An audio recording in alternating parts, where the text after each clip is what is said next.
बिस्मिल्लाहिर्रहमानिर्रहीम इन्ना लिल्लाहि व इन्ना इलैहि राजिऊन।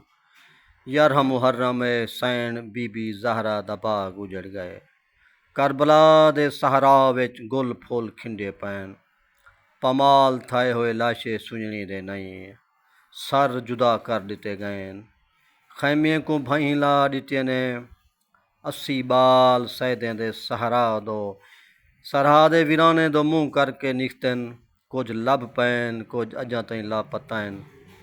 सैयदजादियों को रस्सियां दे नाल हथकड़ियां पवा दित्तियां गैन। लुटे होए सैदें दी सलारी इमाम सजाद ते बीबी ज़ैनब पियां करनियन ते सारे काफले दी सलारी सांग ते सवार मौला हुसैन दा सर करेंदा पए। सूरत काफ पढ़दा होया तबलीग वास्ते अगू ते टुर पए। एक महमल ते एक सांग उते तबलीग किते टुरे भेण बिरा। जड़ा सांग ते हाया जा सौखा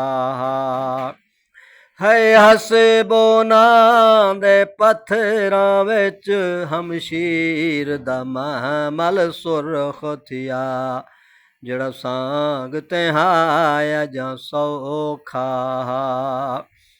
कुरान भिरादा सुनान किते बाजार च भेण को आवना पए।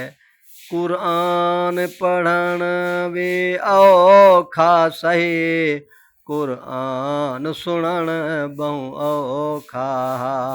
एक महमल ते एक सांग उते तबलीग किते टुरे भेण बिरा। जड़ा सांग ते हाया जा सौखा कहीं जा सांगा रल पौंदियां शाह अकबर को चुम घिनदा।